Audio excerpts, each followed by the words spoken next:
Filipenses capítulo 1, versos 1 y 2, dice así: Paulo y Timoteo, servos de Cristo Jesús, a todos los santos en Cristo Jesús, inclusive bispos y diáconos que viven en Filipos.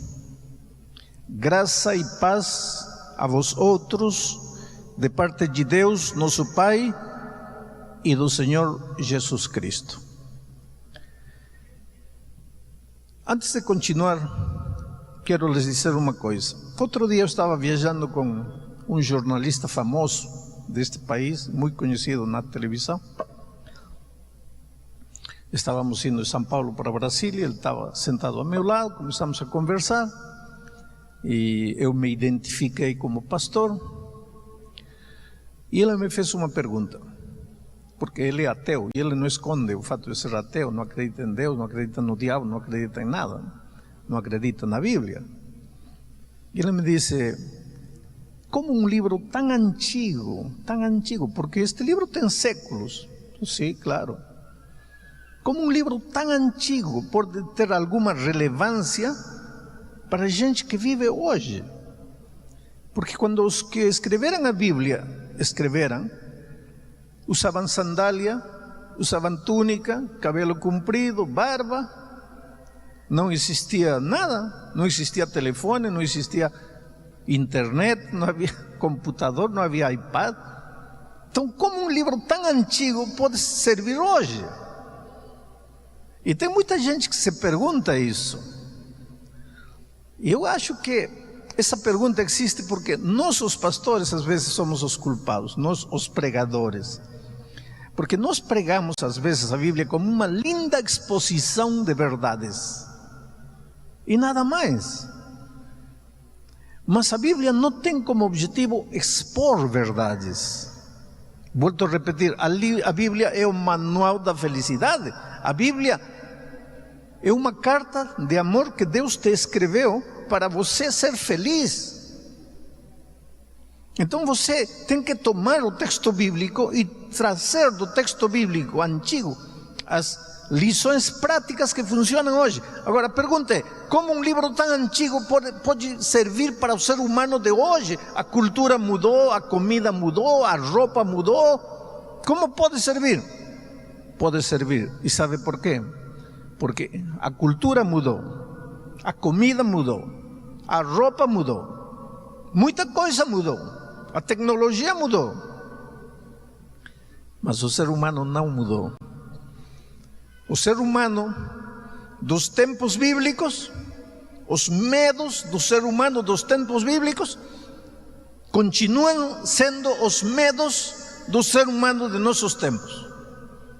O egoísmo que destruía a vida dos homens daquele tempo é o mesmo egoísmo que destrói a vida dos homens hoje. Os problemas que os lares enfrentavam naqueles tempos são os mesmos problemas que os lares enfrentam hoje. Então, pode ter mudado a cultura, mas o coração humano não mudou. Portanto, as verdades eternas da palavra de Deus servem para hoje. É missão, é tarefa dos pregadores não ficar na exposição bíblica, mas tirar do texto bíblico as lições que servem hoje. Por exemplo, se você entrou hoje, amanhã você tem uma dívida para pagar, está devendo 4 meses a prestação da casa, e se não pagar amanhã vai ser despejado, e você entrou esta noite aqui esperando uma resposta divina para o drama que você está vivendo, e eu perco 1 hora na exposição bíblica sem mostrar para você como é que Deus vai ajudar você a resolver o drama que está vivendo agora. Então eu, como pregador, não cumpri com a minha missão. A pregação não é uma bela exposição de teologia, nem uma obra maravilhosa de retórica, de oratória. Quando eu elaboro a minha mensagem, eu estou pensando em você. Agora você vai dizer, como você me conhece? Não, eu não conheço você, mas eu me conheço. E você não é diferente de mim. Os medos que eu tenho são os medos que você tem. As ansiedades que você tem também se abrigam em meu coração. Eu também sou esposo, eu também sou pai, eu também me enfermo, eu também preciso comprar pão. Eu não sou diferente de você. Então eu tento procurar no texto bíblico as respostas para a minha vida. E eu descobri que as respostas que eu acho na Bíblia para mim são respostas que valem para você. Então, dito isto, vamos entrar no texto bíblico. O texto bíblico começa dizendo assim: Paulo e Timóteo, servos de Jesus Cristo, escrevem a todos os santos em Cristo Jesus, inclusive bispos e diáconos que vivem em Filipos. Paulo escreve aos santos que vivem em Filipos, aos santos em Cristo Jesus. Aqui vem o primeiro pensamento. Só existe uma maneira de ser santo: estar em Cristo Jesus. Quando você pensa em santidade, não pense em boa conduta, não pense em bom comportamento, não pense naquilo que tem que fazer, que não tem que fazer. Quando você pensa em santidade, pense em Jesus Cristo. Você é santo na medida que estiver em Cristo Jesus. A vida cristã é relacionamento com Cristo. Se você deseja ser um cristão, o primeiro passo é apaixonar-se por Jesus, relacionar-se com Ele, viver com Ele. Jesus tem que ser o primeiro e o último na sua vida. Por isso que eu digo que quem melhor entende o que é ser cristão são os jovens, especialmente os jovens apaixonados. Porque quando você está apaixonado por alguém, acorda, a primeira imagem que vem é a noiva. Come, na noiva. Trabalha, a noiva. Estuda, a noiva. Passa por uma vitrine, vê uma roupa, a noiva. Chega à noite, dorme, a noiva. O dia que você chegar abre os olhos, Jesus, come, Jesus, compra, Jesus, caminha, Jesus, trabalha, Jesus, dorme, Jesus, você chegou a ser cristão. Se você não chega a esse ponto, você é apenas um membro de igreja. E se você é um membro de igreja, o seu afã, a sua preocupação vai ser que ninguém me veja fazendo algo errado para que não me disciplinem.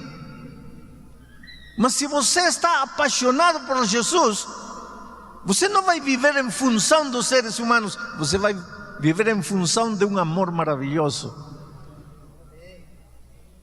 Você precisa se apaixonar por Cristo. Porque quando uma pessoa ama a outra, o que mais quer é ver a outra pessoa feliz. Aí você descobriu o que é vida cristã. Santo, desde o ponto de vista bíblico, não é aquele que não peca. A palavra santo, na linguagem grega, quer dizer separado. Vamos dizer que eu pego esta folha e a separo. Esse ato de separar a folha das outras folhas é santificar. Eu estou santificando em grego, estou santificando a folha.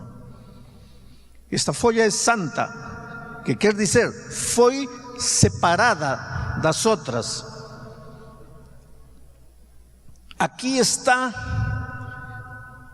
não no sentido pejorativo, mas aqui está o montão. O montão. Eu tiro esta da multidão para um propósito especial. Eu vou levar esta folha na minha Bíblia.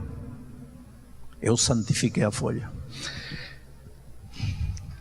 Quando Paulo disse que escreve aos santos, Ele está dizendo: estou escrevendo para aqueles que um dia foram separados da multidão para um propósito maravilhoso. E querido, você é chamado a ser santo. Quer dizer, Deus tem um plano lindo para a sua vida. Um plano que você talvez ainda não descobriu. Eu um dia conheci uma moça que estava com a vida completamente destruída. Estava pregando em Porto Alegre uma noite fria, assim como esta. Estava no camerino e alguém me apresentou a uma arquitecta que tinha se convertido, estava apaixonada por Cristo, tinha se batizado há pouco tempo. E ela me disse: pastor, poderia me ouvir 2 minutos? E ela contou uma história interessante. Disse: pastor, o senhor me vê aqui, arquitecta, e não tem a mínima ideia do que eu fui. Mas eu um dia estava destruindo minha vida na miséria, na promiscuidade, no pecado. Eu não era nem sombra do que sou hoje. Eu não servia nada, eu não valia nada, eu não tinha respeito próprio, eu não tinha dignidade, eu não tinha valores, virtudes. Eu era lixo, pastor. Até que um dia descobri que Deus tem um plano para a minha vida.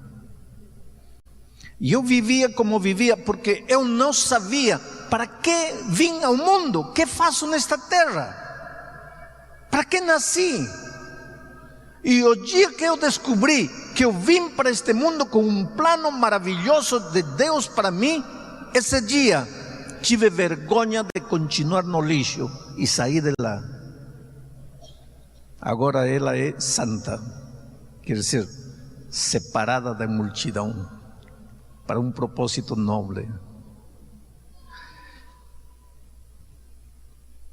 Muitos de vocês cada manhã se levantam e sabem o que vão fazer. Mas você conhece qual é o plano de Deus para a tua vida? Não estou falando de ser advogado, ser médico, ser engenheiro, não. Você sabe para onde está indo. Você tem certeza de olhar para o futuro assim, mas sem medo. Saber que é um plano glorioso para a sua vida. E mesmo que neste momento as coisas estão escuras na sua volta, você não enxerga a saída. Está vivendo um drama, está vivendo um problema, parece que está tudo errado, nada dá resultado. Mas você sabe que você está indo para lá, e que tudo isto é acidente de percurso, e que tudo isto vai passar, porque tem um plano divino para você esperando lá. Isso lhe dá sustento à tua vida, isso lhe dá sentido à tua vida, isso lhe dá plenitude à tua vida. E Deus quer que você viva desse jeito. Por isso Jesus um dia disse: eu vim para trazer vida, e vida abundante, vida exuberante, vida plena, vida com sentido. Mas para isso você tem que ter certeza de que você é santo, você é escolhido, você é separado da multidão, você é especial, seu corpo é especial, sua vida é especial. Você não tem o direito de malgastar a coisa bela que você é na miséria deste mundo. Você é precioso para Deus. E é essa certeza interior que vai te impulsionar a abrir as asas e voar para os horizontes sem fim que Deus tem preparado para você. Mas a parte central da minha mensagem vem no versículo 2, quando Paulo diz assim: graça e paz a vosotros de parte de Deus, nosso Pai, e do Senhor Jesus Cristo. Graça e paz. Paulo em Romanos 5:1 diz assim: justificados pois para com Deus temos paz. Justificados pois temos paz. Agora Paulo escreve aos Filipenses e diz: o primeiro que desejo para vocês é paz. Por quê? Quando você se torna cristão, quando você entrega o coração a Jesus, o primeiro que Jesus te dá, a primeira coisa que Jesus te dá é paz. Por que paz? Porque quando Adão e Eva caíram no pecado, o primeiro sentimento negativo que o inimigo colocou neles foi o medo, que é contrário da paz. É como se o inimigo, ao colocar medo no coração deles, tivesse dito assim: pronto, se eu colocar medo no coração deles, já não preciso me dar o trabalho de fazer nada, porque o medo sozinho vai destruir eles. E é verdade, o medo paralisa, o medo te desintegra, o medo não te deixa avançar, não te deixa crescer, não te deixa aprender. Você sabe que a vida é aprendizagem. Não tenha medo de aprender, porque aprender é viver. O dia que você para de aprender, já não vive. Os mortos não aprendem, os vivos aprendemos. Uma das coisas boas que os vivos temos é que aprendemos. Mas você sabe o que é aprender? Aprender é tirar o pé do terreno seguro e pisar no terreno que você não conhece. Porque o que você conhece, isso é o que é seguro. Mas o desconhecido, isso é aprendizagem.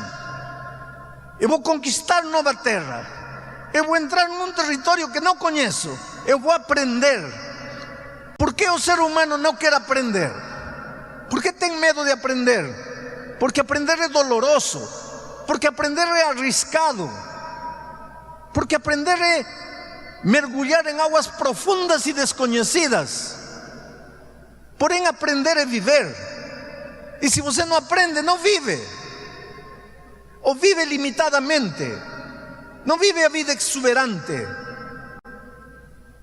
Não tenha medo de aprender. Mas o medo não te deixa aprender. O medo te paralisa, o medo te amarra, o medo te escraviza. Você não consegue sair. Você sabe que 98% dos problemas que vivemos tem sua origem no medo. Você não arruma emprego não porque tem crises, mas porque você tem medo. Você vai me dizer: pastor, não, o que é isso? Eu não tenho medo, o problema é a crise, não tenho emprego. Não, querido, o problema é o medo. E vou te provar. Amanhã você vai fazer uma entrevista de emprego. A primeira coisa que vai fazer quando chega para a entrevista é dar a mão, cumprimentar. Entrega essa mão suada, molhada. Já perdeu o emprego. Pastor, mas que culpa tenho eu? Não. E por que sua tua mão? Medo.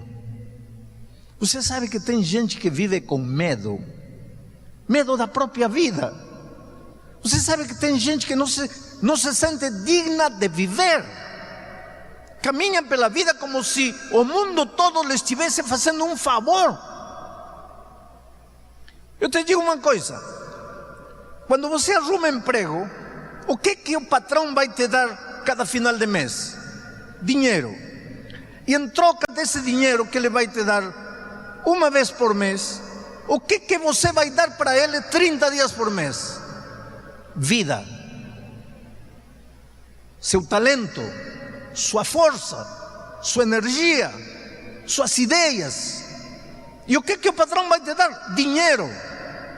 Coloca na balança, o que pesa mais? Dinheiro ou tua vida? Então me diga, quem está fazendo favor a quem? E por que você então vai a procurar emprego pensando no seu coração: tomara que me dê? Como que tomara que me dê? Você vai fazer um favor a ele. Por que você vai sentir indigno? Mas o medo por que um homem grita com a esposa? Medo. Quando numa discussão começa a gritar, para de defender suas ideias e começa a se defender a si mesmo. Lembra disso? Quando numa discussão deles começa a gritar, para de defender suas ideias, começa a se defender a si mesmo. O medo faz gritar. O medo. Então, um ser humano com medo não é feliz. Não é feliz na vida familiar, não é feliz na vida financeira, não é feliz. Outro dia, eu estava conversando com um homem que bateu no garoto de 5 anos, no seu filho. Ele disse que castigou, bateu.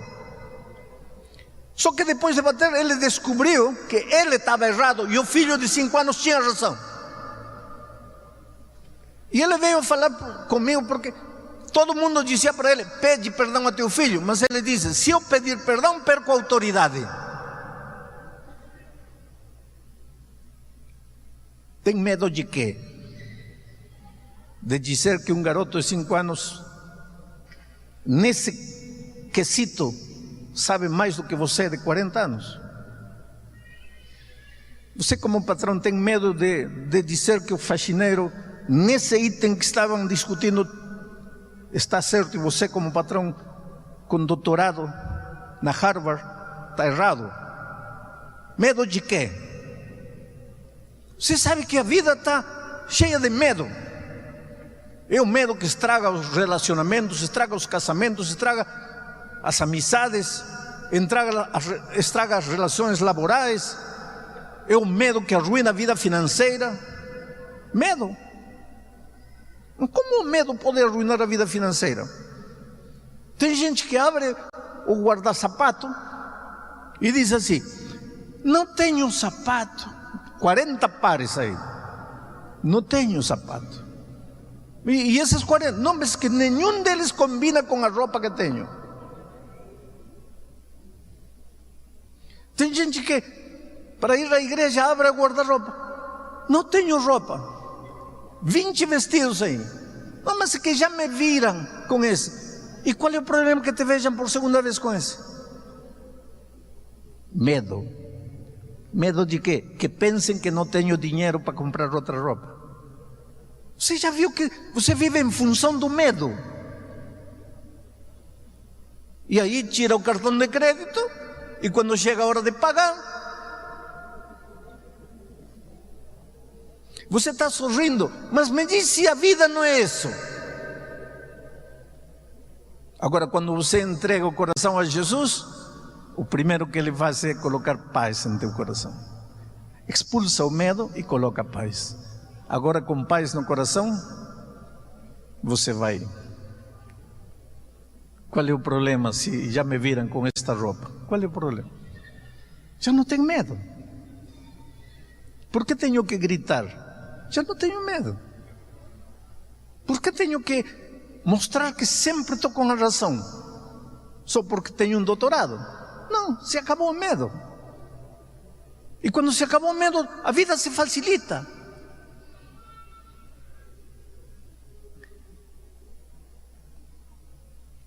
Para entender o que estou falando, assiste um jogo de futebol. Sobe na arquibancada e fica olhando os jogadores no campo. Aí pega o jogador a bola dentro das 18 yardas. Você que está lá, vê que tem um sozinho aqui e tem outro mais sozinho lá. Mas o coitado que está com a bola, onde as batatas queimam, ele só vê perna por todo lado. E você que está lá, cabeça fria, grita: olha o ponta, olha o ponta. Ele não vê, porque ele está com medo. Você vê, porque você está sem medo. Eu não vou minimizar os dramas que você enfrenta na vida. Cada um tem seu drama. Eu seria tolo dizer que teu problema não é problema, porque é problema. E o problema teu talvez pode não ser meu, e o meu pode não ser teu. Um dia chegou no meu escritório, quando eu ainda trabalhava na divisão, uma garotinha de 15 anos. Pastor, tem um problema que não tem solução. Quer dizer, a única solução é a morte, mas eu sou tão medrosa que eu não consigo nem me matar. Uma menina de 15 anos. Como é que a única solução é a morte? Qual é teu problema? É que estou grávida. Sou filha única. Meus pais não sabem. Como que eu vou falar para eles que estou grávida? Esse é um drama. Não para você, mas para ela esse é o drama final. A vida tinha acabado para ela. Eu não vou minimizar teu problema esta noite. Agora tem uma coisa: quando teu coração está cheio de medo, você olha para o problema e não vê saída. Não vê. Olha para aqui, não vê saída. Não tem saída, não tem saída. Então só enxerga duas saídas: uma, fugir, desaparecer, sumir. A outra, dar-se um tiro. Mas nenhuma dessas é saída. Agora, quando você vai a Cristo, Ele não faz desaparecer os dramas, Ele não faz desaparecer os problemas, mas Ele te dá paz. E quando o medo sai de teu coração e você enxerga a vida com paz, aí você percebe que estava se afogando num copo de água.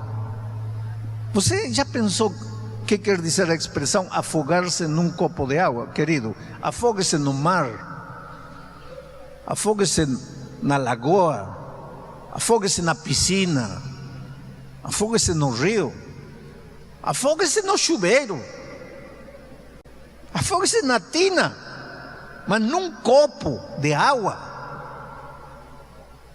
Mas é que quando teu coração está com medo, você não enxerga a saída. Agora eu te digo em nome de Deus, seja qual seja o drama que você está vivendo, tem solução. Mas pastor, me diga, não, eu não vou te dizer o problema. Vê a Jesus, entrega teu coração a Jesus, renda-se a Jesus. Ele vai expulsar o medo de teu coração, vai colocar paz, e com paz você vai ver os mesmos problemas de outra perspectiva, e você vai perceber que estava se afogando num copo de água. Por isso Paulo, ao escrever aos Filipenses, lhes disse: o primeiro que lhes desejo é paz e graça. Por que graça? Porque a paz é o resultado da graça. E a graça, o autor da graça é Jesus. E graça é perdão, graça é justificação, graça é vida nova. Perdão. Um coração culpado não pode ser feliz. Todos nós carregamos no fundo do coração o instinto de culpabilidade, de culpa. Os psicólogos chamam culpa existencial, culpa de ser, culpa de estar vivo. Você não fez nada, mas tem culpa, se sente culpado.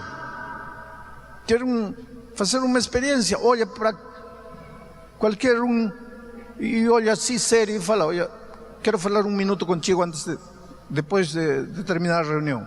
E depois observa ele, já não tem mais paz.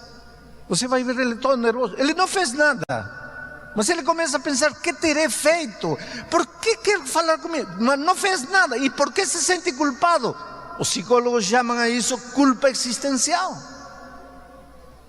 E um coração sem paz, um coração com culpa, um coração com medo, um coração que não foi banhado na graça, não tem jeito de ser feliz. Você pode enfrentar o drama que queira, pode alcançar na vida dinheiro, poder, fama, aplausos, glória, o que você quiser, mas se não tiver paz em seu coração, nunca vai ser um vitorioso, sempre vai ser derrotado e vai esconder suas derrotas por trás da roupagem da do autoritarismo, da prepotência, do orgulho. E tudo isso acabaria se você fosse a Jesus e lhe entregasse o coração. Eu estava vindo um dia da Austrália para aqui, para o Brasil, e parei um dia em Bangkok, na capital de Tailândia. Naquele tempo a Varig ainda existia. E meu voo de Bangkok para aqui, para São Paulo, era para Varig, era pela Varig, a Varig só chegaria no dia seguinte. Fiquei um dia em Bangkok. Peguei um táxi e falei para o taxista, me leva num hotel no centro da cidade. Entrei no táxi, fomos indo, e ele me disse: de onde você vem? Falei: eu venho de Sydney, da Austrália. E está indo para onde? Estou indo para São Paulo, Brasil. E o que você está fazendo aqui? E eu não estava fazendo nada em Bangkok. Em realidade, eu estava de passagem. Eu estava esperando o meu voo para São Paulo. Mas interessante a pergunta dele: o que você está fazendo aqui? Eu acho que Deus inspirou a resposta, porque eu olhei para ele e disse: olha, eu vim aqui só para dizer para você que Deus te ama. Que? Eu vim aqui só para te dizer que Deus te ama e que não importa o que você tenha feito na vida, hoje, se você entregar o coração a Jesus, pode nascer de novo. O quê? Falei: isso. Você me perguntou: o que eu estou fazendo em Bangkok? Eu não estou fazendo nada, eu vim só para te dizer isso. Mas não é possível. Pois é isso. O homem começou a ficar nervoso e me disse: você não é policial? Não. O que você é? Falei: eu sou um pastor. O que é um pastor? Esqueci que estava em Tailândia. É interessante que nós pensamos que o mundo todo é cristão, quando o cristianismo no mundo é um grãozinho de areia. Diante da humanidade, o cristianismo não é nada. A massa da população mundial está nessa região lá. E jamais muitos ouviram falar sequer que Jesus existe. O que é pastor? Falei: eu sou uma espécie de sacerdote. Trabalho para Deus. Sou um servo de Deus. E vim em nome de Deus para te dizer que não importa o que você tenha feito, hoje você pode começar uma nova vida. Ele me disse: olha, fala em sério, você não é policial? Falei: não, eu sou um pastor. Ele encostou o carro, saiu da estrada e começou a chorar. Primeiro a chorar assim, normalmente, e depois a chorar escandalosamente, a chorar assim com soluços. Imediatamente eu percebi que aquele homem carregava culpa, e uma culpa profunda. E coloquei minha mão no seu ombro, e ele olhou para mim e me disse: por favor, me fala a verdade, quem é você? Falei: estou te falando a verdade, eu sou um pastor, eu vim em nome de Deus para dizer-te que você é precioso para Ele. Você não precisa me dizer o que você fez, mas você está carregado de culpa. Você precisa ter paz em seu coração e nunca vai ter paz se não aceitar o perdão que Jesus quer te dar. E esse homem me contou uma história impressionante. Casou com 18 anos no interior da Tailândia. Ele matava patos. Lá comem muito marreco. Ele matava marrecos. Esse era seu trabalho. Um dia, por algum motivo, retornou para casa mais cedo e encontrou a sua esposa, jovem, com outro homem na sua casa. Ele foi na cozinha, pegou um machete, um machado, um facão de matar marreco e matou os dois. E ficou desesperado, sem saber o que fazer. E o melhor lugar para se esconder numa cidade grande, o melhor lugar para se esconder é uma cidade grande. Numa cidade grande ninguém sabe quem mora ao lado, ninguém sabe o nome de ninguém se importa com ninguém. E ele fugiu para Bangkok, uma cidade de 6 milhões de habitantes naquele tempo. E passaram 30 anos. Lá ele casou-se de novo, tinha 3 filhos lindos, aprendeu a falar um pouco de inglês, era taxista e fazia serviço no aeroporto. E ele disse: há noites que eu tenho pesadelos terríveis. Eu sinto como que, assim, em meus sonhos, minhas mãos manchadas de sangue. Uma voz que me disse: assassino. Eu sinto que em meu sonho eu vejo que os policiais entram, me algemam, me arrastam e meus filhos ficam chorando e os policiais me levam. 30 anos sem paz e de repente você aparece e me diz que vem em nome de Deus para dizer que toda a minha vida passada está perdoada, que não importa o que eu fiz. Fala a verdade, quem é você? Falei: estou te falando a verdade. Eu sou um ministro de Deus. E não importa o que você fez. Teus pesadelos acabaram hoje. Tua vida passada terminou hoje.